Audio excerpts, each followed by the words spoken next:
Hello guys, welcome back to my channel Web Study. आज के इस वीडियो में हम एरिया एंड पेरीमीटर चैप्टर के क्वेश्चन आंसर स्टार्ट करेंगे। एज यू गाइस नो कि अभी तक हमने इस चैप्टर की बेसिक थ्योरी डिस्कस कर ली है। मैंने आपको सारे के सारे इंपॉर्टेंट फार्मूलाज अच्छे से डिराइव करके बताए हैं, एज वेल एज उनको लर्न करने के लिए आपको टेक्निक भी बताई है।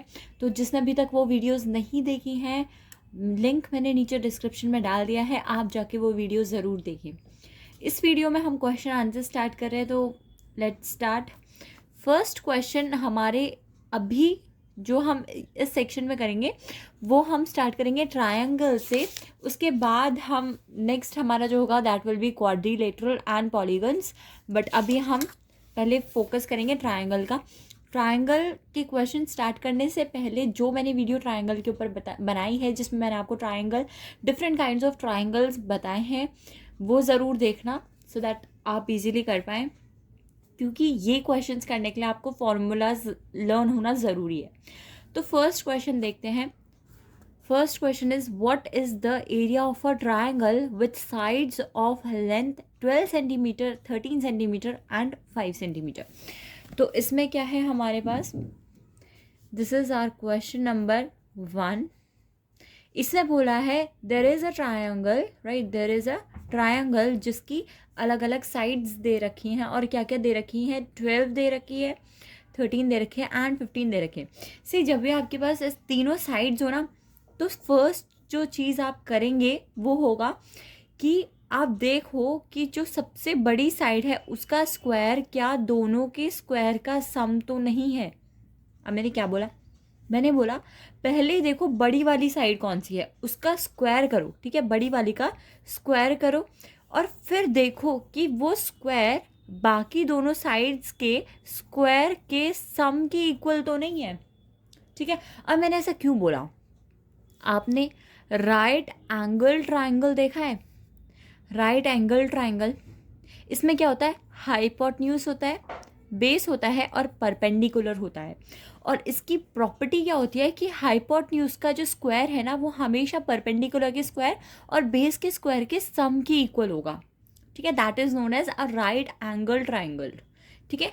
जिसका जो परपेंडिकुलर और बेस है जहाँ पर वो मिलते हैं, वो हमेशा 90 डिग्री का एंगल बनाते हैं, ये तो सभी को पता है। अब ट्रायंगल के उस टाइप के ट्रायंगल के लिए एरिया का फॉर्मूला जो होता है वो होता है half into base into height, ठीक है। ये होता है एरिया का फॉर्मूला। इसीलिए मैंने आपको बोला कि आप सबसे पहले ये चेक करो क्या ये चीज़, ये कंडीशन सेटिस्फाई कर रहा है। अब मैंने ये कैसे बोला, क्योंकि ये जो ट्रायो होता है ना, वो हमेशा एक राइट एंगल ट्रायंगल के लिए होता है। ऐसे बहुत सारे ट्रायोज आपको अलग अलग वीडियोस में मिल जाएंगे, पूरा आपको दिया होता है, जैसे 2, 3, 5 हो गया, ये सारे ऑलरेडी सभी को पता होता है, जिसको देख के पता चल जाता है कि ये एक राइट एंगल ट्रायंगल के साइड्स हैं, ओके। तो ये आपका बन जाता है एरिया का फॉर्मूला, इसीलिए हमने ये चीज़ देखी थी। अब बहुत ही ईजी है, हाफ कर लो, बेस क्या होगा 12, हाइट 13, और इसको आपको सॉल्व करना है, ठीक है। जैसे ही आप इसको सॉल्व करोगे ये आपके पास एरिया आ जाएगा। यहाँ पर हमने एक गलत लिखा है, ओके। यहाँ पर दिया था आपको, ये नहीं दिया था, हमारे पास दिया था 12, 13 एंड 5, राइट, दिस वॉज 5, ठीक है, दिस वॉज 5। यहाँ पर क्या होगा, 13 का स्क्वायर इज इक्वल्स टू 12 का स्क्वायर प्लस 5 का स्क्वायर। क्लियर है? ठीक है। यहाँ पर हमने यहाँ पर 5 के बदले 15 लिख दिया था, तो ये आपका क्या होगा, हाफ इंटू बेस आपका हो जाएगा 12 एंड हाइट आपका क्या हो जाएगा, 5 हो जाएगा, और यहाँ पर आपका जो आंसर आएगा that will be 30 centimetre square, ठीक है। क्लियर है? आंसर क्या आएगा, option A which is 13 centimetre square. Next question देखते हैं। The area of a right angle triangle is 40 centimetre square if its base is equals to 28 centimetre square, sorry 28 centimetre, find its height. अब next question आपको क्या दिया है, next question में आपको बोला है कि एक जो ट्रायंगल है that is a right angle triangle, right. Right angle triangle आपके पास ऑलरेडी गिवन है और बोला है इस ट्राइंगल का जो एरिया है that is 40 centimetre square, right. अब बेस बोला है कि base is equals to 28 centimetre, what will be the height. आपको ऑलरेडी मैंने बताया है कि जब भी एक राइट एंगल ट्राइंगल के बारे में बात होगी तो उसका एरिया का फॉर्मूला क्या होता है, half into base into height which is equals to 40। अब यहाँ पर बेस क्या दिया है आपको, बेस दिया है क्या 28, आपको क्या निकालना है, हाइट निकालनी है और एरिया है 40। तो ये आप इजीली सॉल्व कर सकते हैं, राइट, ये आप इजीली सॉल्व कर सकते हैं। हाइट आ जाएगा 20/7 सेंटीमीटर। क्लियर, इसमें कुछ नहीं करना। यहीं पर मैंने आपको कॉन्सेप्ट बता दिया था कि जब भी एक राइट एंगल ट्राइंगल के बारे में बात होगी, ये जब मैं ट्राइंगल समझा रही थी आपको डिफरेंट काइंड्स ऑफ ट्राइंगल, वहाँ पर मैंने हर एक ट्राइंगल का एरिया का फॉर्मूला बताया था। ऑल्सो मैंने आपको समझाया था कि इक्विलेटरल ट्राइंगल की एरिया कैसे आता है। सभी ट्राइंगल्स का एरिया बेसिक यही है, यही बेसिक फार्मूला है जिससे सभी ट्राइंगल का एरिया का फार्मूला बना है, ठीक है। जस्ट बिकॉज यहाँ पर हमारे पास हाइट और बेस गिवन होते हैं डायरेक्टली, इसीलिए हम राइट एंगल ट्राइंगल में ये फॉर्मूला डायरेक्टली यूज़ करते हैं। बाकी सब ट्राइंगल, फॉर एग्जांपल अगर हम इक्विलेटरल ट्राइंगल देखें, आइसोसेलेस ट्राइंगल देखें, वो तो वहाँ पर डायरेक्टली आपके पास बेस और हाइट नहीं होती है, उनको पहले निकालना होता है, इसीलिए उनका एरिया थोड़ा सा डिफरेंट वे में दिया होता है, जबकि उसका बेसिक स्ट्रक्चर यही रहता है, ठीक है। तो यहाँ पर आपका जो आंसर है दैट इज़ 20/7, ठीक है। यहाँ पर मिक्स्ड फ्रैक्शन में दिया है, आप देख लेंगे कौन से जैसे फॉर एग्जांपल ऑप्शन सी से आपका 20 बन रहा है, तो that will be your correct answer, option C, ठीक है। नेक्स्ट क्वेश्चन देखते हैं। नेक्स्ट क्वेश्चन क्या है, the area of an equilateral triangle is this, find the length of its side. अब यहाँ पर बारी आती है इक्विलेटरल ट्राइंगल की, राइट, बारी किसकी है, इक्विलेटरल ट्राइंगल की। तो आंसर 3, एक इक्विलेटरल ट्राइंगल दिया है आपको, right, this is a equilateral triangle. अब इसमें क्या बोला है, इसका एरिया क्या है। अब एरिया लिखने से पहले हम एरिया का फॉर्मूला लिखते हैं। एरिया का फॉर्मूला क्या होता है, √3/4a², ठीक है। This is the area for, this is the formula for area of equilateral triangle, right, which is equals to what, which is equals to √243/4, right, this is equals to this, क्योंकि यहाँ पर इस question में this is the area of a equilateral triangle. अब यहाँ पर हमें बोला है find the length of its side. अब इक्विलेटरल ट्राइंगल में सारी साइड्स इक्वल होती है, राइट, तो इनकी साइड का हमें लेंथ पता करना है। तो कैसे करेंगे, सी यहाँ पर हमें √3 में फोकस करना है। हमें क्या करना है, यहाँ पर बीच में इक्वल का साइन है, ये एक इक्वेशन बन गई है, इस इक्वेशन को सॉल्व करना है और ए की वैल्यू निकालनी है। ए क्या है, ए साइड है, राइट, यहाँ पर ए क्या डिनोट करता है, side of an equilateral triangle, right. तो हमें क्या करना है, ए की वैल्यू निकालनी है, जिसके लिए हमें जो ये √3 है इसको हटाना पड़ेगा, बिकॉज हम साइड ऑप्शन में देखेंगे कि ऑप्शन में जो है साइड रूट में दी है या नहीं दी है, ठीक है, वहाँ पर दोनों में दिया, बट हमारी फर्स्ट कोशिश रहेगी कि ये √3 जो है इसको हम एलिमिनेट करें, राइट। तो यहाँ पर हमें √3 निकालना है। कैसे, देखो 243, यहाँ से मुझे पता चलता है कि ये जो 243 है इसमें क्या क्या चीज़ आई है। अगर मैं इसमें से √3 निकालने की कोशिश करूँ तो बचेगा क्या, राइट। अगर देखो मैं इसमें से एक 3 अलग करती हूँ तो मैं देखती हूँ कि क्या बचता है बाकी। तो मैंने देखा बाकी 81 बचता है और ये हो गया मेरा 4, और ये मैं वैसे ही लिख देती हूँ, राइट। तो यहाँ से मुझे पता चल गया कि ये 3 × 81 इक्वल्स टू दिस, ठीक है, 3 × 81 इक्वल्स टू दिस।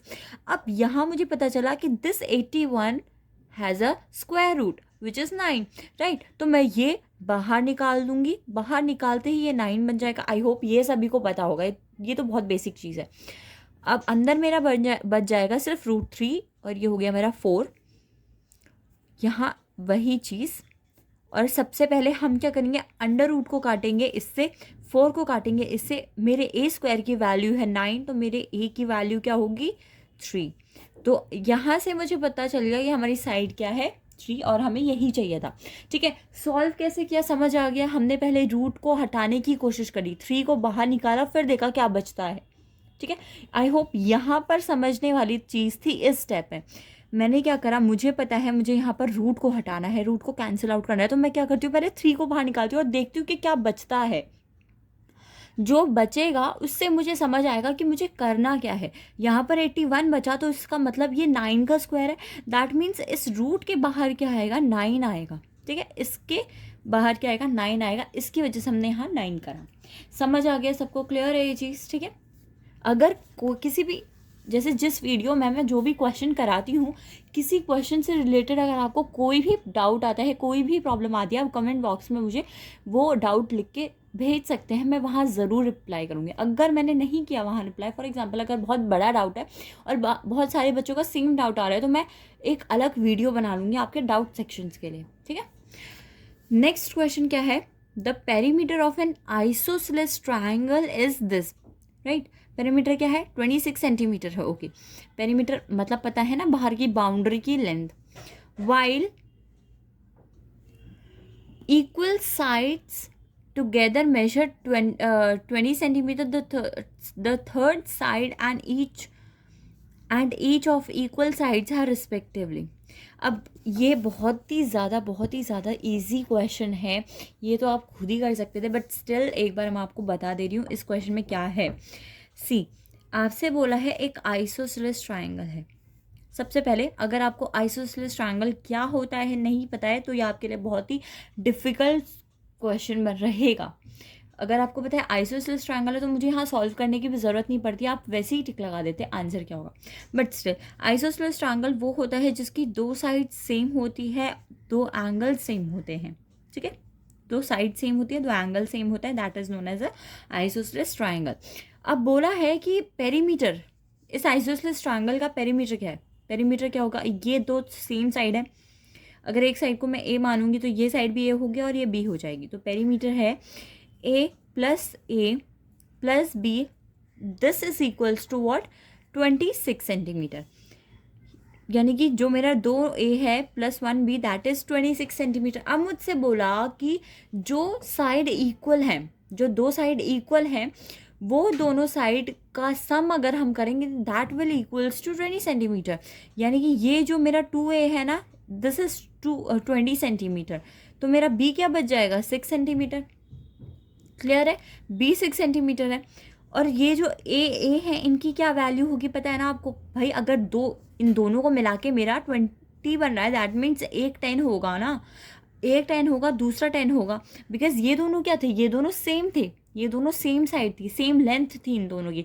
अगर मैं इन दोनों को ऐड कर रही हूँ 20 बनना है, यानी कि अगर ये दोनों सेम होंगे तो हाफ हाफ हो जाएंगे ना। ये चीज़ समझाने वाली नहीं थी, ये खुद ही समझ जाने वाली थी। ठीक है, तो ये साइड की क्या आ गई, लेंथ आ गई है, जो कि है 6 सेंटीमीटर एंड 10 सेंटीमीटर। और ये आपके कौन से ऑप्शन में है, ये आपके ऑप्शन ए में है। ठीक है, नेक्स्ट क्वेश्चन करते हैं। नेक्स्ट क्वेश्चन में क्या है, the sides of a triangle are in ratio, और रेशियो आपको गिवन है। If the perimeter is 52 centimetre then the length of the smallest side is. यहाँ पर आपको एक ट्रायंगल बोला है, ऑब्वियस ही बात है, अगर एक ट्रायंगल की सारी साइड्स अलग अलग मेजरमेंट की होंगी तो that triangle will known as scalene. ठीक है, स्केलिन की ही तो सारी साइड्स अलग अलग होती है, मेजरमेंट सबका अलग अलग होता है, लेंथ अलग अलग होती है। तो अब अगर इनका पेरीमीटर ये है, तो जो सबसे स्मॉलेस्ट साइड है उसका लेंथ बताना है आपको। यहाँ ये रेशियो देख के आपकी इतनी अंडरस्टैंडिंग होनी चाहिए कि आप ये रेशियो देख के ही बता दें कि सबसे छोटी साइड जो होगी वो 1/4 होगी। क्लियर है, तो इसको सॉल्व करके देखते हैं कैसे करना है। राइट, तो ये है हमारा क्वेश्चन नंबर 4। अब यहाँ पर हमसे क्या दिया था, सॉरी 4 नहीं 5, ओके 5। तो यहाँ पर हमें क्या बोला था, एक स्केलिन ट्रायंगल है कुछ ऐसा, और एक साइड है हाफ, मतलब रेशियो दी है, साइड नहीं दी, रेशियो दी है। राइट, और ये है 1/4 x का। राइट, तो यहाँ पर सबसे पहली चीज़ हम क्या करेंगे, ये आपको रेशियो में दी है, राइट, ये आपको रेशियो में दी है तो आपको ये फ्रैक्शन से सिंपल फॉर्म में लिखना होगा। तो हम सबसे पहले क्या करेंगे, एलसीएम लेंगे, राइट। एलसीएम 12 आएगा ना, एलसीएम फॉर से 12 आया है, तो ये मेरा क्या हो जाएगा, 6 हो जाएगा, ये हो जाएगा मेरा 4 और ये हो जाएगा मेरा 3। अब ये रेशियो बने हैं, ये क्या बने हैं, रेशियो। ये हो गया 6:4:3। ये रेशियो से हमें निकालना क्या है, निकालना है पेरीमीटर। अब देखो इनका टोटल करो, टोटल कितना होगा, 13 होगा। तो ये 13 इक्वल किसके है, पेरीमीटर क्या दिया था, 52 सेंटीमीटर के। दिस 13 यूनिट्स और इक्वल टू 52। तो 1 यूनिट किसके इक्वल होगा, 4 सेंटीमीटर के। ये चीज़ क्लियर है। See not even in this chapter, कहीं पर भी आपको अगर ऐसे फ्रैक्शन में रेशियो गिवन हो तो सबसे पहला जो स्टेप 1 होगा, जो आपका स्टेप 1 होगा, वो होगा कि ये फ्रैक्शन से आप नॉर्मल फॉर्म में लिखो। कैसे, पहले फ्रैक्शन को सॉल्व करोगे एलसीएम लेके, उसके बाद ये जो फॉर्म आएगी ना, ये आपका होगा असली फ्रैक्शन, जिसके थ्रू आपको क्वेश्चन सॉल्व करना है। इसको मैंने टोटल करा, सी ये मेरे पेरीमीटर का रेशियो है, पेरीमीटर नहीं साइड्स का रेशियो है। ये अगर मेरे साइड्स का रेशियो है तो मैं क्या करूँगी, पेरीमीटर में हम करते क्या हैं, ये सारी साइड को, if this is a triangle, ठीक है, if this is a triangle, ये अगर मेरा ए हो, बी हो, सी हो, तो अगर मुझसे बोला हो पेरीमीटर निकालो ऑफ दिस ट्रायंगल, तो मैं क्या करूँगी, ए प्लस बी प्लस सी करूँगी। तो वही चीज़ मैंने यहाँ करी, मेरे को साइड्स के क्या दिए थे, रेशियो दिए थे, मैंने क्या करा, इन सबको ऐड कर दिया। अब मुझे पता चला कि ये ऐड करके 13 आया है, और पेरीमीटर मुझे क्वेश्चन में गिवन है 52, यानी कि this 13 unit is equals to 52 centimetre. तो 1 unit will equal to how much, centimetre. If 1 unit equals to 4 centimetre, और स्मॉलेस्ट साइड क्या है मेरी, 3 है, तो 3 किसकी इक्वल होगा, 12 सेंटीमीटर के। तो आंसर क्या हो गया हमारा, 12 सेंटीमीटर। समझ आया, बहुत ही ईजी है, समझने की देरी है बस। पेरीमीटर ध्यान रखो, पेरीमीटर क्या है, ए है, बी है, सी है। एलसीएम हमारे पास जो आया that is the ratio of the side of a triangle. अब मुझे क्या करना है, इन सबको ऐड करना है, तो मुझे पता चलेगा कि यहाँ पर अगर ये फ्रैक्शन को मैं ऐड करूँगी तो मेरे इतने यूनिट्स आ रहे हैं, which is equal to 52, which is the actual perimeter of the whole triangle, right. तो यहाँ से मुझे पता चलेगा कि मेरी जो स्मॉलेस्ट साइड है उसकी कितने सेंटीमीटर की है, उसकी लेंथ क्या है, राइट। तो ये था 5th क्वेश्चन। नेक्स्ट क्वेश्चन देखते हैं। नेक्स्ट क्वेश्चन इज 6, और क्या है, the base of a triangular wall is 7 centimetre, it's height. अच्छा, यहाँ पर हमें रिलेशन दे रखा है दो चीज़ों का। एक ट्रायंगुलर वॉल है, ठीक है, एक ट्रायंगल वॉल है जो 7 टाइम्स, जिसका बेस क्या है, 7 time it's height. If the cost of painting wall is इतना 100 स्क्वायर मीटर, अगर 100 स्क्वायर मीटर का कॉस्ट इतना है तो बताओ इतने रुपए लगे हैं। एक minute, if the cost of painting wall is इतना, पर इतने इज इतना, अच्छा, अगर आपको पेंटिंग 100 मीटर स्क्वायर पेंट करने के लिए आपको इतने पैसे देने पड़ते हैं, आपने टोटल पैसे इतने दिए हैं, तो what is the base length, base की लेंथ क्या होगी। क्वेश्चन समझ आया, इसको सॉल्व करते हैं। देखो ये क्या है आपका आंसर, 6 राइट। आपको क्या बोला है, रिलेशन बताया है। See if this is your triangular, ये है ए बी सी, राइट। अब आपसे बोला है कि ये ट्रायंगल की जो हाइट है ना, for example if this height is x, right, x centimetre, तो सपोज दिस इज डी। आपसे बोला है इसकी जो हाइट है और इसका जो बेस है, बेस जो है वो 7 टाइम्स है किसके, हाइट के। यही तो बोला है कि बेस क्या है, हाइट के 7 टाइम है उसका बेस, ठीक है। हाइट के 7 टाइम्स, अगर हाइट को इंटू 7 करोगे that will equals to your base. अब बोला, और एक चीज़ हमें इंफॉर्मेशन दी थी दैट इज़ कि 350 रुपीज़ लग रहे हैं, 350 रुपीज़ लग रहे हैं 100 स्क्वायर मीटर, 100 मीटर स्क्वायर को पेंट करने में। पहले यहाँ से एक चीज़ निकालो, अगर 100 मीटर स्क्वायर को पेंट करने में आपको 350 रुपीज़ लग रहे हैं, तो फिर 1 मीटर स्क्वायर को पेंट करने में कितना रुपये लगेंगे? इससे ये कट गया, तो ये होगा 35/10 1 मीटर स्क्वायर को पेंट करने के लिए। ठीक है, ये हमारे पास एक इन्फॉर्मेशन आ गई। ठीक है, अब ये चीज़ को यूज़ करो, यहाँ से आपको निकालना क्या है, यहाँ से पता चल जाना चाहिए। वॉल को पेंट करोगे तो ऐसे पेंट करोगे ना, या फिर सिर्फ बाउंड्री में करोगे? नहीं, अंदर पूरा पेंट करेंगे। अंदर के पूरे एरिया को जानने के लिए कि कितना एरिया है, सो दैट हम पैसे उसको निकाल पाएँ, उसके लिए हमें क्या करना होगा? एरिया निकालना होगा। ठीक है, एरिया का फॉर्मूला क्या होता है? हाफ इंटू बेस, बेस क्या है? 7x है, इंटू हाइट। ठीक है, अब देखो एक और चीज़, उसने बोला, क्वेश्चन ने बोला था कि टोटल पैसे, ये तो सिर्फ 1 मीटर स्क्वायर को पेंट करने के पैसे हैं ना, बट हमें जो टोटल पैसे लगे हैं वो 125 रुपीज़ लगे हैं। अगर हमें टोटल पैसे 225 रुपीज़ लगे हैं, किसको? पेंट करने के लिए, वॉल को पेंट करने के लिए। ठीक है, वॉल को पेंट करने के लिए अगर हमें इतने पैसे लगे हैं, तो टोटल एरिया होगा क्या? वॉल एरिया क्या होगा, राइट? तो हम क्या करेंगे, एरिया निकालने के लिए यहाँ से हमने देखा 1 मीटर इक्वल्स टू दिस होता है। अगर 1 मीटर को पेंट करोगे तो इतने पैसे लगेंगे, तो अब हमें इतने पैसे लगे हैं। ठीक है, हमें इतने पैसे लगे हैं, हमें मीटर फाइंड आउट करना है। यहाँ से हमारे पास क्या आंसर आएगा? 350 मीटर स्क्वायर, यानी कि एरिया इतना रहा होगा, एरिया इतना रहा होगा जिसकी वजह से हमें इतने पैसे लगे। अब अगर आप इसको इंटू दिस करोगे तो आपका आंसर यही आएगा। ये चीज़ क्लियर है? तो एरिया हमारा क्या हो गया? 350 आ गया हमारा एरिया। ये क्या है? हाफ इंटू 7x स्क्वायर आ गया। इसको इससे कैंसिल आउट कर दो, ये 50 हो जाएगा। 2 को इससे मल्टीप्लाई कर दो, ये 100 हो जाएगा। 100 किसकी वैल्यू है? x स्क्वायर की। तो x की वैल्यू क्या आ जाएगी? यहाँ से 10 आ जाएगी, जिसका मतलब कि ये जो हमारी हाइट है, this height is equals to 10 and this base is equals to 70 metre.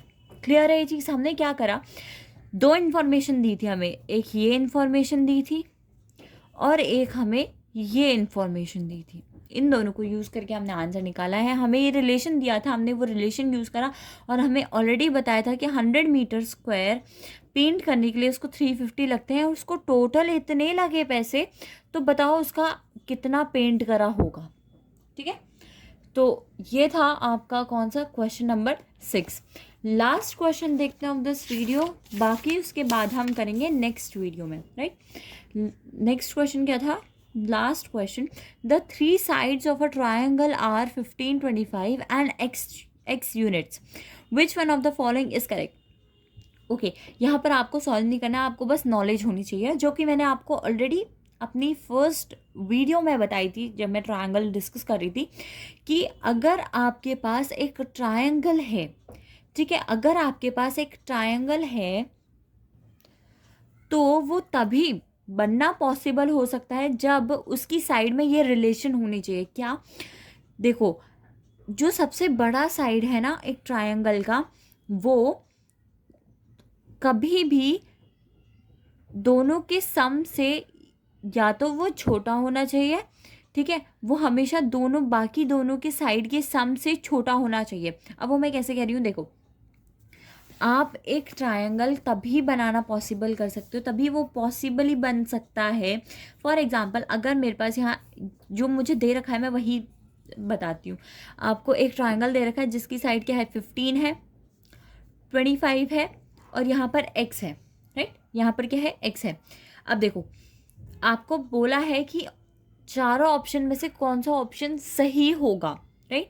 चारों ऑप्शन में से कौन सा ऑप्शन सही होगा। अब यहाँ पर ना आपको सारे ऑप्शन में 2 ही नंबर दिए हैं, जो कि है 10 और 40, यानी कि ये जो साइड होगी ना, वो या तो 10 होगी, ठीक है, या तो वो 10 होगी या फिर उससे बड़ी होगी, राइट? या तो वो 10 होगी या तो उससे बड़ी होगी। अब देखो कैसे पता चलेगा कि वो 10 या 40 में से कौन सी होगी, या फिर उन दोनों में से बीच वाली होगी।